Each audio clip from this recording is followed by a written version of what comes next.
What's going on, everyone? It's Brody back again to answer another tennis question. Today's tennis topic is going to be about ASICS tennis shoes. Now, a lot of people, they see ASICS, they see Novak Djokovic in his ASICS glory. He's repping the ASICS shoes. They're like, oh, if the world number one or one of the best players of all time is wearing ASICS, I should probably wear ASICS, and I'll be the first to tell you that's a big fat maybe. So the reason for the big fat maybe is that ASICS shoes are going to be probably the narrowest shoe brand in all of tennis shoes. And that's just how ASICS makes them. So it's really important for you to try on an ASICS shoe before you go in and actually buy one to use, because a lot of people, they may like the look of ASICS shoes, they may definitely not like how the ASICS shoes feel on them. However, if you are able to get past the ASICS narrowness, then you will find a lot of comfort in ASICS shoes. There's the Solution Speed FF. There's the Court FF, like this one here. This is a older version of the Court FF. The new one is a little bit different. It has a little bit more mesh on the top rather than this one. It's a little bit more plastic. This one does have Djokovic's logo on it because I was able to get that one for when he was playing around Wimbledon time. Not the exact Wimbledon one because that would be more white, but anyway. So you have the Court FF and then the ASICS Gel-Resolution 9, as well as the Gel Challenger. I believe they're on the either 13 or the 14. The Gel Challenger is probably, in my opinion, one of the best starting out shoes for people. It's not as narrow as most of the other ASICS, and it usually has a lot more mesh on the top of it. So it's a little bit more forgiving, and that's even the shoe that I started with. So I may be a little bit biased, but a lot of people that I've put into the ASICS Gel Challenger, they seem to like it, and it does their needs because they're just learning the game, they're getting into it, and they're seeing what's working, what's not, and their shoes are still making sure that they're comfortable and not actually hurting when they get off the court. So Gel Challenger line, if you're looking for a little bit more of a more comfortable feeling shoe where it's not as narrow as most ASICS are, like that Court FF I showed you, Gel Challenger 13 would be a great one to go with. Now the Gel-Resolution 9, I have not had those on my feet yet. Those typically are a little bit more narrow like the normal ASICS. So sometimes people will have to go up a half size.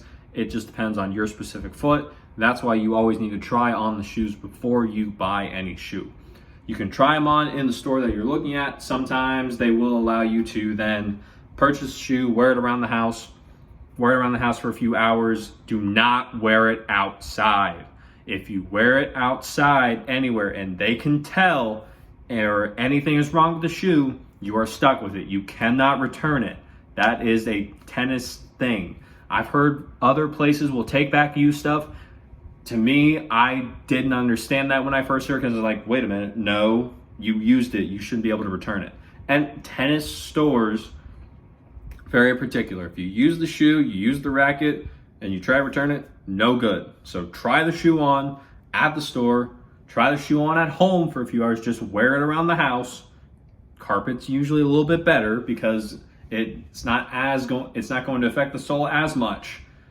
And then if it passes both of those tests, then you can take it onto the court, because the shoe should have formed to your foot a little bit more by now to see if it's even comfortable for you. That's where you can really figure out what shoes will work best, especially ASICS, because you want to make sure that the fit is right. You don't usually slide around much inside of ASICS shoes because they do grip onto your ankles pretty well. They don't usually have you sliding around. That's one of the good things about ASICS that I've come to know with the brand over the past few years. So if you like the shoe, you like the fit, you're typically going to like it on court. You want to make sure your toe is not jamming into the front. That's an easy way that you can know you may need to go up to the next half size, because usually with tennis shoes, especially ASICS, whether it's the older models or the new ones, these shoes, if you look at them, there's this hole which is on top to tighten it, and then you also have another hole back here to tighten it even more. So if you have to go up to another half size, you can usually use that final hole to really tighten the shoe and make sure that it has a good grasp on your foot, rather than having it to where you're just sliding around in there and potentially hurting yourself, because no one wants to get hurt. We don't want anyone to get hurt. We want to be safe and play the game of tennis that we all love. Now, with that being said, if you like the video, leave a like on it, subscribe to the channel so we can grow this channel and get more of this tennis information out to the people who need it. I saw a lot of tennis misinformation in the tennis community, so I took it upon myself to then build this channel so that we can get that out and all the people that need to know what's going on know the right information. So leave a like on the video, comment down below any more questions you may have about the ASICS shoes, subscribe to the channel so we can grow and get this word out to more people, and share this video with a friend if they're considering ASICS shoes and they've never really wore the brand before, or you just want to give them like a little bit of an introduction as to what they should expect getting into an ASICS shoe. And as always, take care.